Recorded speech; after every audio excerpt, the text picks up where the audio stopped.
श्रीगणेशाय नमः। मङ्गलो भूमिपुत्रश्च ऋणहर्ता धनप्रदः स्थिरासनो महाकायः सर्वकर्मविरोधक लोहितो लोहिताक्षश्च सामगानां कृपाकरः धरात्मजः कुजो भौमो भूतिदो भूमिनन्दनः अंगारको यमश्चैव सर्वरोगापहारकः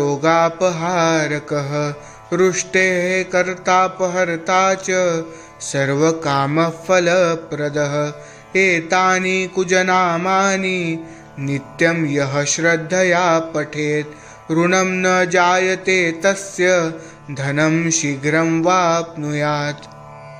धरणीगर्भ